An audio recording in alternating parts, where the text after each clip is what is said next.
नमस्कार दोस्तों, आज के इस वीडियो लेक्चर में हम बात करेंगे न्यू एजुकेशन पॉलिसी के बारे में।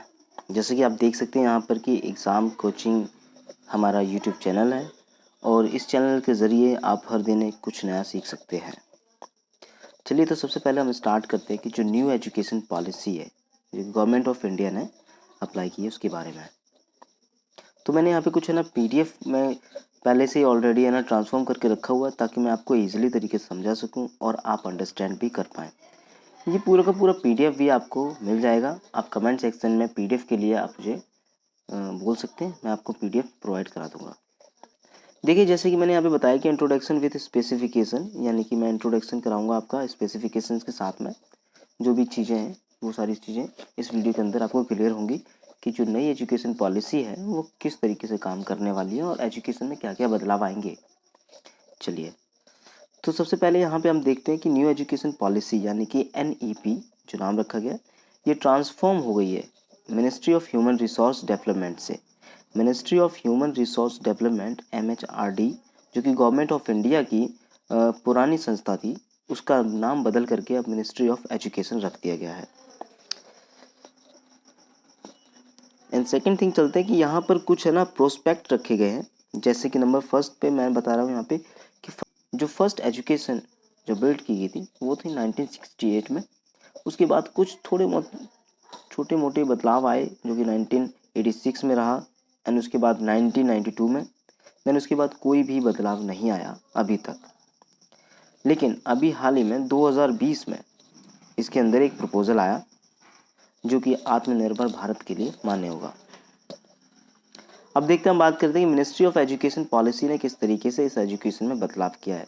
देखिए, सीधी सीधी सी बात है कि एजुकेशन एक ऐसा मुद्दा है जिसके ऊपर हर कोई चर्चा नहीं करता है और ना ही कोई करना चाहता है, क्योंकि आपने देखेंगे जितने भी पॉलिटिशियंस होते हैं, जितनी भी पॉलिटिकल पार्टीज़ हैं, वो सिर्फ और सिर्फ अपनी हर एक बात पर अपने आप को ही दिखाना चाहती हैं।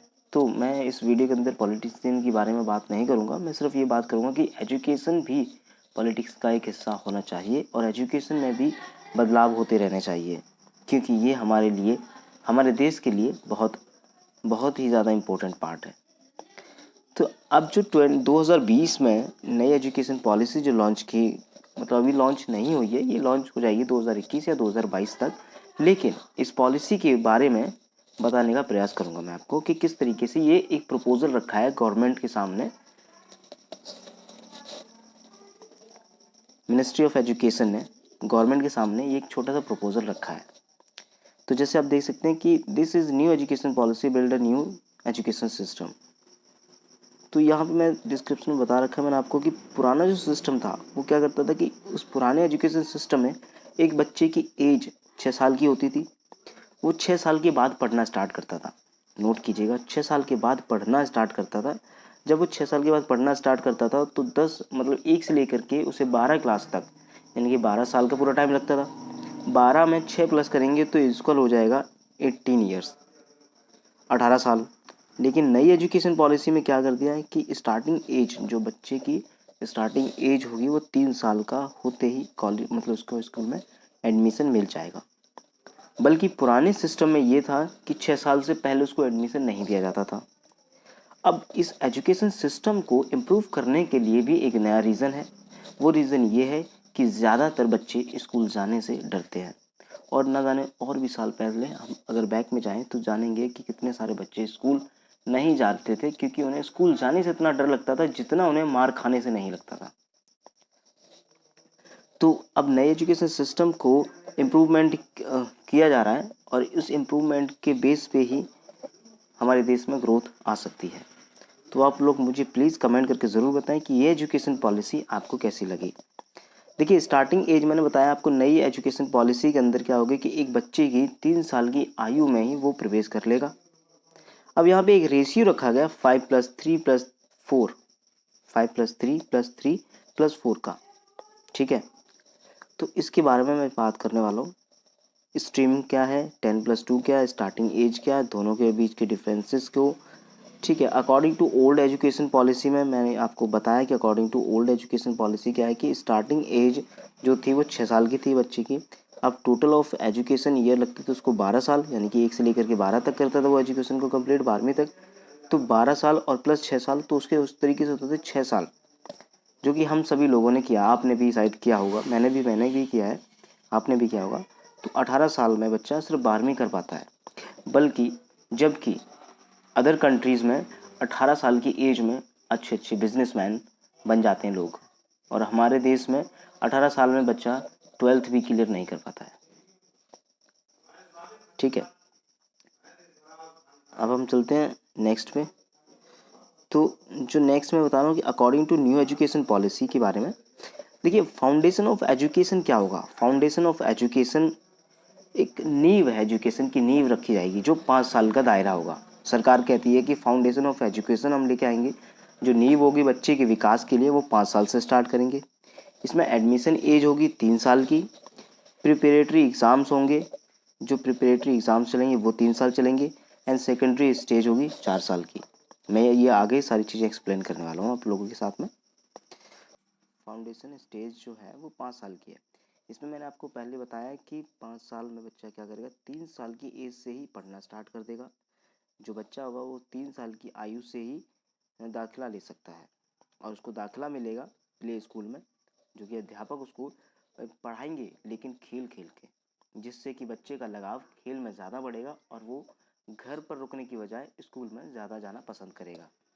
ये साइकोलॉजिकल एक इफेक्ट होगा बच्चे के दिमाग पर, जिससे ही वो एजुकेटेड बनना स्टार्ट हो जाएगा, एजुकेशन को एक्सेप्ट करेगा, एजुकेशन से लगाव लगेगा उसको।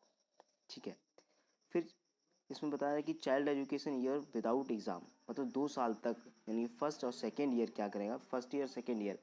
अभी तक क्या होता था कि बच्चे यूकेजी एलकेजी जीके इन सभी में पढ़ाई करते थे, एग्ज़ाम देते थे, क्वालिफाई करते थे, देन वो है ना अपर स्टेज में जाते थे। अब गवर्नमेंट कह रही है कि नए रूल के अकॉर्डिंग बच्चों को फर्स्ट ईयर और सेकेंड ईयर में एग्ज़ाम नहीं कराएंगे, हम सिर्फ उसको स्टडी और प्रैक्टिस कराएंगे।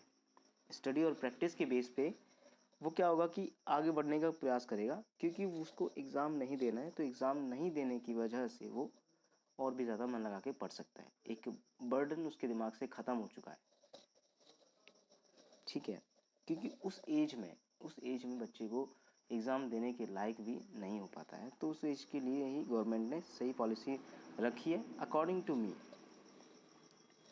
अब हम बात करते हैं सेकेंड स्टेज, जो कि है प्रिपरेटरी स्टेज। प्रिपरेटरी स्टेज में क्या है, यहाँ पे 3 साल एजुकेशन होगी, 3 ईयर एजुकेशन, यानी कि बच्चा क्लास थर्ड में आएगा, फोर्थ में आएगा और फिफ्थ में आएगा, यानी कि 3 साल होंगे लगातार, 3 से लेकर के 5 साल तक। इसमें एक्टिविटीज़ रहेंगी, स्टडी मटेरियल्स रहेंगे, लैंग्वेज का यूज़ किया जाएगा नेशनल और मदर टंग का। मदर टंग यानी कि मातृभाषा, और नेशनल टंग यानी कि हिंदुस्तान की भाषा। अब वो हिंदुस्तान की भाषा क्या है वो आपको यहाँ पे पता चलेगी अभी। देखिए रीज़न ऑफ लैंग्वेज स्टडी का इसलिए रखा गया है क्योंकि यहाँ पर आप देखते हैं चाइनीज़ कंट्री क्या करती है। चाइनीज़ कंट्री अपनी ही लैंग्वेज में, यानी कि अपनी ही मदर टंग में पूरी स्टडी करती है, अपनी मदर टंग में वहाँ पे ना वो ग्रोथ लेके चलते हैं, अपना काम करते हैं। हर कंपनी में भी मदर टंग चल रहा है, उनके घर पे भी मदर टंग यूज़ हो रहा है, उनके ऑफिस में, क्लासेस में, सभी जगह पे मदर टंग का यूज़ हो रहा है, जिसकी वजह से क्या होता है, वो किसी और देश में काम नहीं कर पाते हैं। चाइनीज़ आना, हर किसी को तो चाइनीज़ नहीं आ सकती है, तो चाइना का पर्सन चाइना में ही काम कर सकता है, ना कि यूएसए में या यूके में। तो इसीलिए नेशनल टंग का यूज़ रखा गया है, ताकि बच्चा हिंदुस्तान में नहीं बल्कि किसी भी देश में जा कर के काम कर सके। जो कि बेसिक लैंग्वेज आज की डेट में हम मान सकते हैं वो इंग्लिश ही है, और इंग्लिश लैंग्वेज ही ज़्यादातर यूटिलाइज करते हैं लोग।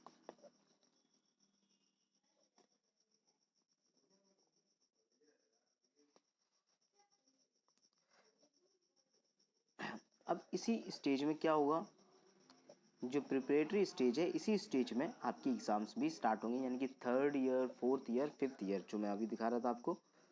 आप देख सकते हैं यहाँ पर, ये है प्रिपरेटरी स्टेज। इन 3 सालों में ही थर्ड ईयर से एग्ज़ाम होना स्टार्ट हो जाएंगे। थर्ड ईयर में एग्ज़ाम होंगे, फोर्थ में एग्ज़ाम होंगे, फिफ्थ में एग्ज़ाम होंगे। इससे एग्ज़ाम के बेस पे बच्चे को थोड़ा कॉन्फिडेंट लेवल भी बढ़ेगा, साथ में उसको एग्ज़ाम्स की नॉलेज भी बढ़ेगी, और उसका पढ़ाई में एक रेशियो बना रहेगा।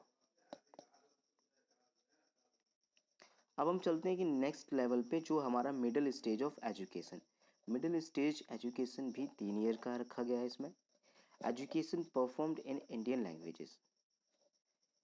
यहाँ पर क्या होगी कि उसे शिक्षा मिलेगी हिंदुस्तान की भाषा में। अन्य भाषा भी हैं लेकिन हिंदुस्तान की भाषा। मान लीजिए आप अगर बिहार में रहते हैं या उत्तर प्रदेश में रहते हैं तो उत्तर प्रदेश और बिहार की एक लैंग्वेज होती है, उसे मदर टंग कहते हैं। लेकिन एक इंडियन लैंग्वेज क्या है? हिंदी भाषा है, संस्कृत भाषा है, हिंदी भाषा है। तो हिंदी भाषा में ज़्यादा प्रेफर्ड करेंगे क्योंकि गवर्नमेंट कॉलेजेस हैं, तो जाहिर सी बात है कि इंग्लिश उतनी अच्छी तरीके से नहीं प्रेफर्ड कर पाएगी इंडियन की पॉलिसी, बिकॉज ऑफ यहाँ पे खुद ब खुद जो टीचर आते हैं वो खुद ही इंग्लिश को पूरी तरीके से नहीं जाने हुए होते हैं, तो वो क्या कैसे गाइड कर पाएंगे इंग्लिश में। लेकिन फिर भी कुछ ना कुछ तो इसकी पॉलिसीज़ में है खास बात, जिसकी वजह से ये एक यूनिक पॉलिसी बन जाती है। देखिए सिस्टम ऑफ क्लासेस क्या चलेंगे कि 6th 7th और 8th क्लासेस चलेंगी इसमें। मिडिल स्टेज की बात कर रहा हूँ मैं यहाँ पे, 6 7 8 6 7 8 क्लास में।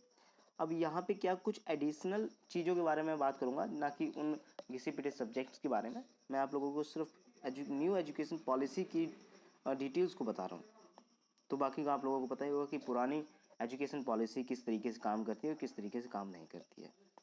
देखिए 6th 7th और 8th क्लास में बच्चे को क्या नॉलेज होगी? 6th से ही स्टार्ट हो जाएगा उसका कंप्यूटर कोडिंग लर्निंग। कंप्यूटर में कोडिंग करना उसको सिखाया जाएगा, जो कि आजकल आप जानती हैं वाइट हेड जूनियर करके एक कंपनी है जो बच्चे को कोडिंग ऑनलाइन सिखाती है। वही पॉलिसी गवर्नमेंट ने अप्लाई किया हुआ। ये कोडिंग बच्चे को क्लासेस से ही स्टार्ट हो जाएंगी, यानी कि 6th स्टैंडर्ड से ही वो कंप्यूटर की नॉलेज रखना स्टार्ट कर पाएगा। आप जानती हैं एलोन मस्क को। एलोन मस्क 9 साल के थे जब उन्होंने कंप्यूटर के बारे में नॉलेज ली थी, एंड देन उसके बाद आज ये मिलियनर के मालिक भी हैं। और वो सिर्फ एक ही वजह है क्योंकि उन्हें कंप्यूटर कोडिंग नॉलेज थी, और उन्होंने कंप्यूटर कोडिंग नॉलेज के बेस पे ही आज इतनी बड़ी कंपनी खड़ी कर पाई है। सबसे ज़्यादा मोस्ट पावरफुल एआई फीचर जो है वो है एलोन मस्क के पास, टेस्ला कंपनी के। ये नॉलेज आपको कैसी लगी जान करके, ये भी मुझे कमेंट करके ज़रूर बताएं। तो कंप्यूटर कोडिंग के साथ में वोकेशनल टेक्निकल नॉलेज भी प्रोवाइड कराई जाएगी। अभी तक आप देखते थे कि आपको क्लासेस में सिर्फ हिस्ट्री, जियोग्राफी, साइंस, मैथ वगैरह ये सारी चीज़ें कराते थे, और उसके बेस पे वही घिसा पिटा सा पुराना सा रूल लेकर के एग्ज़ाम करा देते थे। देन उसके बाद बस एग्ज़ाम में आप पास हो गए, नेक्स्ट क्लास में जाएंगे। तो स्टडी मटेरियल से हट करके कुछ भी नहीं था पुरानी क्लासेस में। सिंपल सा फंडा था उनका कि आपको मोटी मोटी किताबों को पढ़ाना है, उसी में से क्वेश्चंस को निकालना है, उन्हीं किताबों को आपको पढ़ना है, एंड देन उसका आंसर देना है क्वेश्चन का। आप अगर पास होते हैं तो पास हो जाएंगे, आपके हाथ में एक सर्टिफिकेट आ जाता था। सर्टिफिकेट के बाद आपके पास कोई नॉलेज नहीं होती है। लेकिन अब इस पॉलिसी के अकॉर्डिंग आपके पास नॉलेज भी होगी, स्किल्स भी आएंगे। तो वोकेशनल क्या है? एक तरीके का स्किल है जो आपको स्कूल सिखाएगा।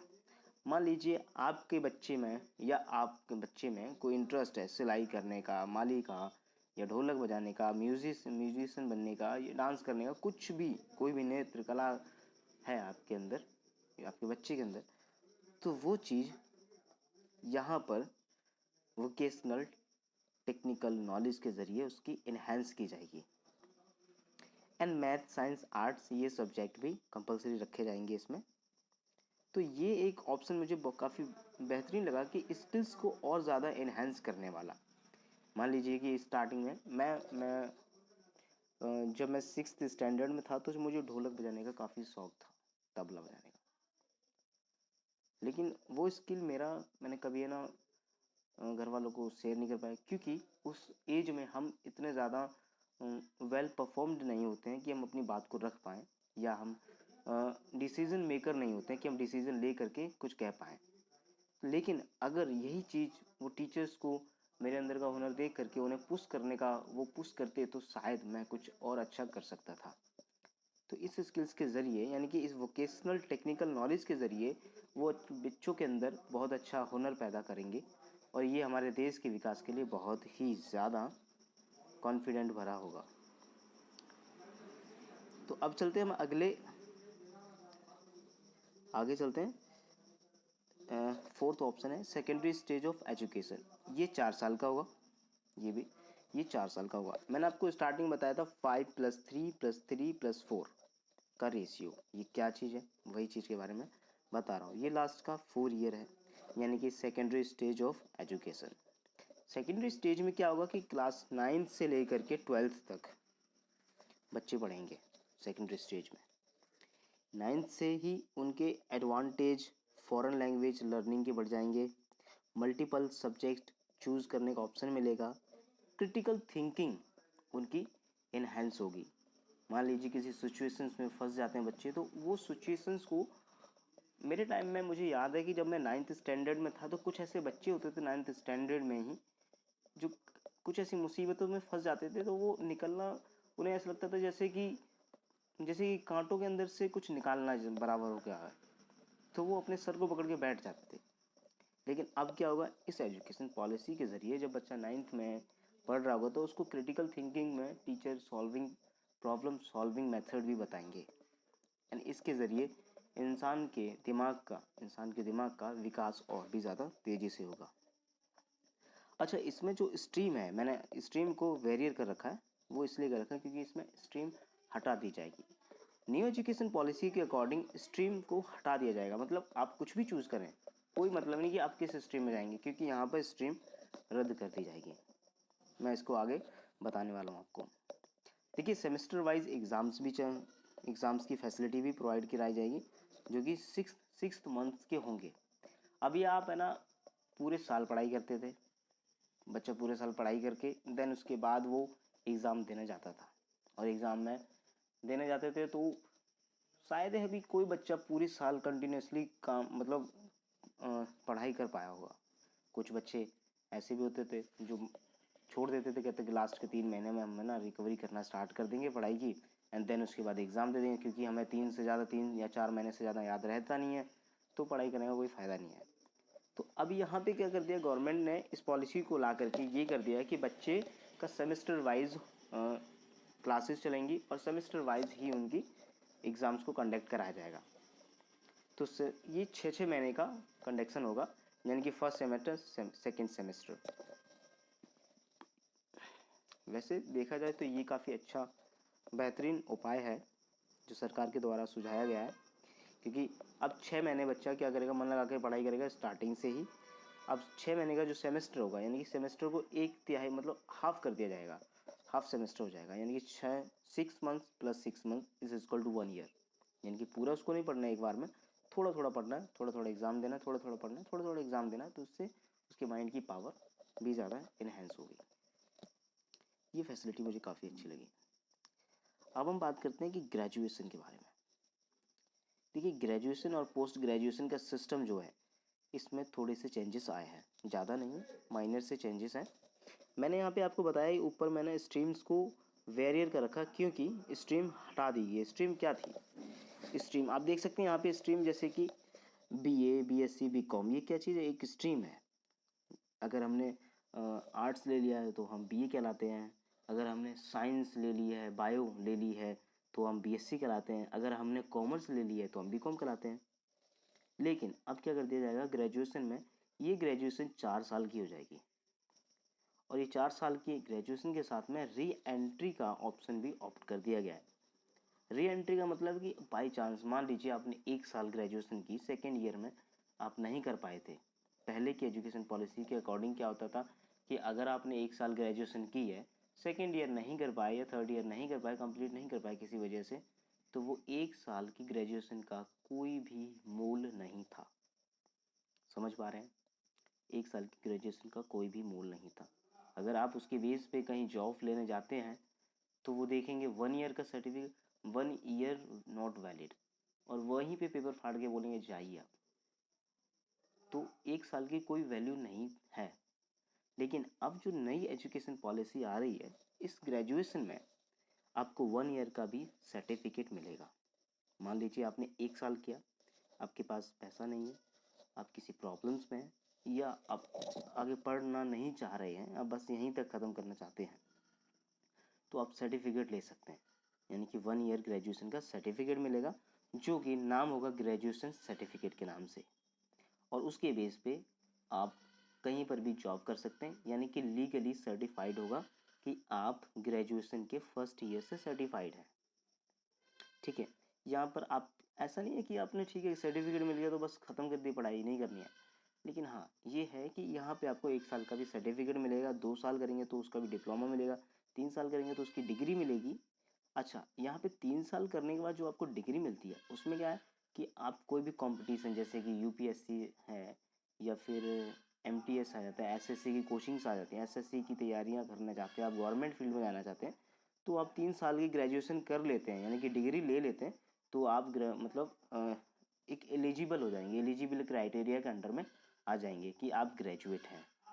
ग्रेजुएशन मतलब ज़्यादातर गवर्नमेंट जॉब्स क्या करते हैं कि एक लीगली पॉइंट डाल देते हैं कि आप है ना उस एजुकेशन के पॉइंट तक हैं तभी इस फॉर्म को फिल करें। तो इसलिए यहाँ पर डिग्री का ऑप्शन भी रख दिया गया है ताकि अगर आपको सिर्फ गवर्नमेंट के लिए ही ग्रेजुएशन करनी है तो आप डिग्री तक करके देन उसके बाद अपनी गवर्नमेंट की तैयारी कर दीजिए, गवर्नमेंट जॉब्स की, और गवर्नमेंट जॉब्स में अप्लाई करना स्टार्ट कर दीजिए। लेकिन अगर आप चाहते हैं कि आपको ग्रेजुएशन पूरी कंप्लीट करनी है तो आप है ना रिसर्च भी कीजिए कंप्लीट। रिसर्च में क्या होगा कि आपको रिसर्च में बहुत सारी चीज़ों के बारे में पता चलेगा। तो अभी मैंने यहाँ पे बताया आपको कि according to new education policy dismiss all streams BA, BSc, BCom, ये सारी चीज़ें मतलब स्ट्रीम वर्ड ही हटा दिया जाएगा। अब देखिए मैं बात कर रहा था पोस्ट ग्रेजुएशन की। देखिए पोस्ट ग्रेजुएशन में क्या होता है कि एमए कर लिया पोस्ट ग्रेजुएशन है, एमकॉम कर लिया पोस्ट ग्रेजुएशन, एमएससी, एमबीए। तो पोस्ट ग्रेजुएशन में कोई ज़्यादा चेंजेस नहीं आए हैं। आप अगर ग्रेजुएशन के सिर्फ 3 साल ही कंप्लीट करते हैं, 3 साल ही कंप्लीट करते हैं तो आपको पोस्ट ग्रेजुएशन के लिए 2 साल लगेंगे, और अगर आप ग्रेजुएशन 4 साल की कर लेते हैं तो आपको पोस्ट ग्रेजुएशन के लिए 1 साल लगेगा। तो ये भी काफ़ी अच्छा ऑप्शन है क्योंकि अगर आप 4 साल कर लेते हैं तो वहाँ पे 4 साल हो ही गए आपके, साथ में पोस्ट ग्रेजुएशन के लिए आपको 1 साल लगेगा, यानी कि टोटल मिला के 4 1 5 साल हो जाता है। और वहीं पे अगर आप है ना ग्रेजुएशन 3 साल का करते हैं तो आपको पोस्ट ग्रेजुएशन 2 साल का करना पड़ेगा, जैसा कि अभी चल रहा है करंट में। तो 3 2 5 हो गए फिर भी आपके, यानी कि एटलीस्ट ग्रेजुएशन और पोस्ट ग्रेजुएशन के लिए आपको 5 साल खर्चने थे पहले भी और खर्चने अभी भी। तो आपके लिए बेनिफिशियली बहुत अच्छा रहेगा कि आप 5 साल में दोनों ही चीज़ें कर सकते हैं, इसमें कोई ज़्यादा चेंजेस नहीं आए हुए हैं। लेकिन हाँ इसमें एमफिल की जो एमफिल डिग्री है उसको रद्द कर दिया गया है, गवर्नमेंट इसको रद्द कर देगी, यानी कि एमफिल मास्टर ऑफ फिलोसफी ख़त्म हो जाएगी। लेकिन हाँ पीएचडी वैलिड है, सेम वही प्रोसेस है उसका कि 4 साल के लिए जो होती थी 4 साल के लिए ही वैलिड है। देखिए अब मैंने इसके ना कुछ नेगेटिव और पॉजिटिव पॉइंट्स भी निकाल के रखे हैं। जैसे कि मान लीजिए कि नेगेटिव सबसे पहले हम बात कर लेते हैं। नेगेटिव क्या, लेस देन 1% नेगेटिविटी मुझे लगी। इंग्लिश कम्युनिकेशन में थोड़ा सा ज़्यादातर मदर टंग में ही चलती है, यानी कि 70 या 30%। तो यहाँ पे मुझे जो पॉजिटिव लगा है वो है टीचर ट्रेनिंग, मतलब यहाँ पर टीचर्स को भी ट्रेनिंग दी जाएगी 4 साल की। पॉजिटिविटी है ना, ये काफ़ी अच्छी पॉजिटिविटी है कि अगर बच्चे को जो भी अध्यापक पढ़ाने जा रहा है नई एजुकेशन पॉलिसी के तहत, according to new education policy, जो भी बच्चे को पढ़ाने जा रहा है अध्यापक उसको खुद 4 साल के लिए पहले पढ़ना होगा, देन वो पढ़ा सकता है। सेकेंड चीज़ क्या है कि इसमें रिक्वायरमेंट है 6% की जीडीपी लगेगी। जीडीपी आप समझ रहे, करंट में हमारी जो जीडीपी होती है पूरे भारत में 3% यूज़ हो रही है।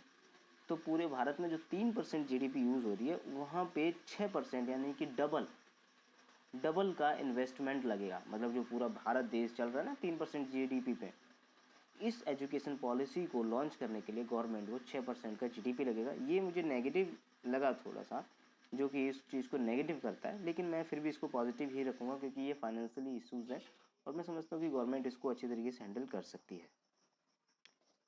एंड थर्ड थिंग क्या है कि न्यू एजुकेशन पॉलिसी की जो मिनिस्ट्री एजुकेशन पॉलिसी की गाइडलाइंस है उसमें ये है कि उसमें चेंजेस कर दिया गया है कि ministry of human resource development को बदल करके मिनिस्ट्री ऑफ एजुकेशन सिंपल और शॉर्ट नेम कर दिया गया है। यानी कि जहाँ पे पहले यूज़ होता था MHRD, वहाँ पे अब यूज़ होगा सिर्फ मिनिस्ट्री ऑफ एजुकेशन। तो ये न्यू एजुकेशन पॉलिसी में थोड़ा सा नाम शॉर्ट कर दिया गया है, ये काफ़ी अच्छा है, शॉर्ट नेम है। यहाँ पे स्कूल फीस को भी थोड़ा बदलाव में रखा गया है क्योंकि स्कूल फीसों के ऊपर भी गवर्नमेंट है ना लीगल एक्शन लेने वाली है, ज़्यादातर प्राइवेट कॉलेजेस के लिए लीगल एक्शन लेने वाली है। तो प्राइवेट कॉलेजेस में क्या होता है कि लोग है ना कोई 4 लाख मांगता है, कोई 5 लाख मांगता है, कोई 10 मांगता है, इस तरीके से बहुत हाईएस्ट फीस होती है। यहाँ पर गवर्नमेंट क्या करेगी, प्राइवेट स्कूलों में भी एक MRP रख देगी कि उस अमाउंट से ऊपर नहीं जा सकते, नीचे चाहे जितना भी आप चले जाएं। एक मिनिमम प्राइस रख देगी कि इतना ही प्राइस सुटेबल है। अगर आप है ना 1 से लेकर के 12वीं करना चाहते हैं इस स्कूल में, तो 1 से 12वीं तक के लिए हर किसी प्राइवेट स्कूल में आपको उतने पैसे देने पड़ेंगे। जो भी चार्ज रखती है वो गवर्नमेंट सोच समझ के रखेगी। वोकेशनल स्टडी के बारे में, अब देखिए वोकेशनल स्टडी के बारे में ये है कि वोकेशनल स्टडी के बारे में मैंने आपको पहले बता दिया है कि वोकेशनल स्टडी स्किल्स मिलेंगे बच्चों को, साथ ही साथ क्लासेस में उनको पढ़ाई के साथ साथ स्किल्स भी सिखाए जाएंगे नए नए, ताकि वो बाहर पढ़ाई के करने के बाद अगर किसी भी कंपनी में जाते हैं या फिर किसी गवर्नमेंट सेक्टर के लिए भी जाते हैं तो उन्हें ज़्यादा ट्रेनिंग की ज़रूरत नहीं पड़ेगी और थोड़ी सी ट्रेनिंग में वो काम करना स्टार्ट कर सकते हैं। अच्छा, मुझे सबसे ज़्यादा इंटरेस्टिंग टॉपिक लगा वो है रिजल्ट का। अभी क्या होता है कि आप एग्ज़ाम देते हैं, आपके मार्क्स आ जाते हैं और आप पता चल जाता है कि आप पास हैं कि फेल हैं।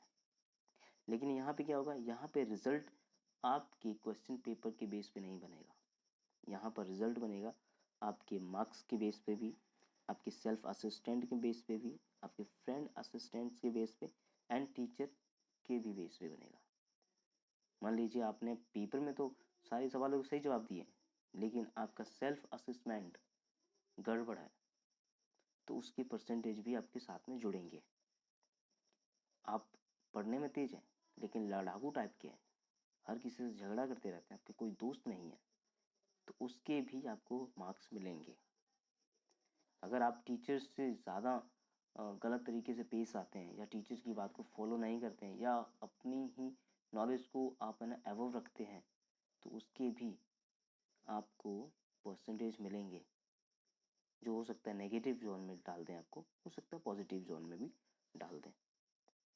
तो रिजल्ट में भी बहुत सारी चीज़ों का ध्यान रखना पड़ेगा, बहुत सारी चीज़ें आपको संभालनी पड़ेगी। यानी कि इस रिजल्ट से मुझे ये महसूस हुआ है, एक अच्छा स्वभाव बनाकर रखेगा अपना, बड़ों से आदर से बोलना, बच्चों से आदर से बोलना, टीचर से आदर से बोलना, अपने नए नए दोस्त को बनाकर रखना, हर किसी की हेल्प करना।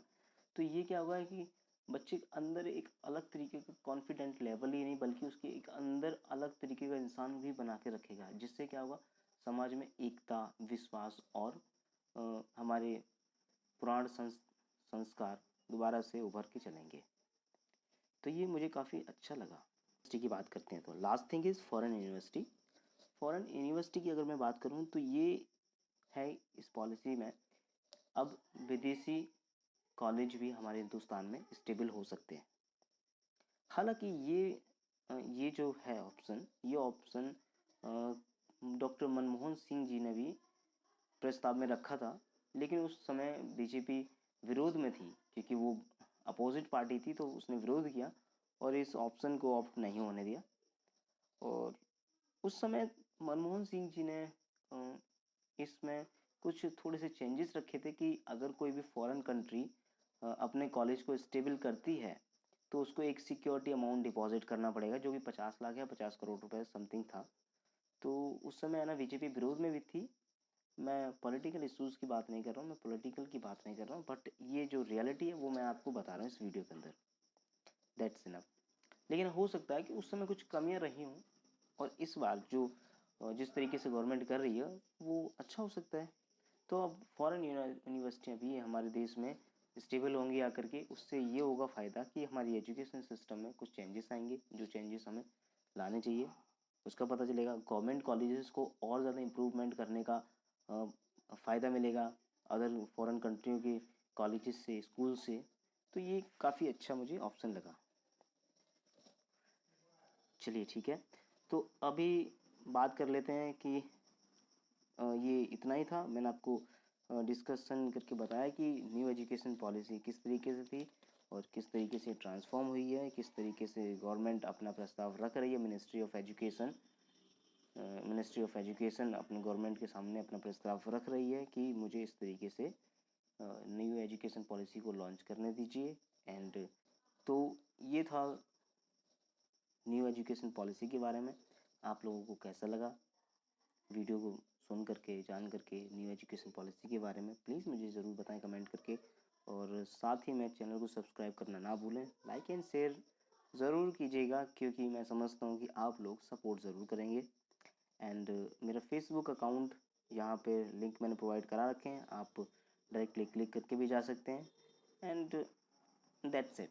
Thank you so much for watching, and thank you so much for participating with our exam coaching.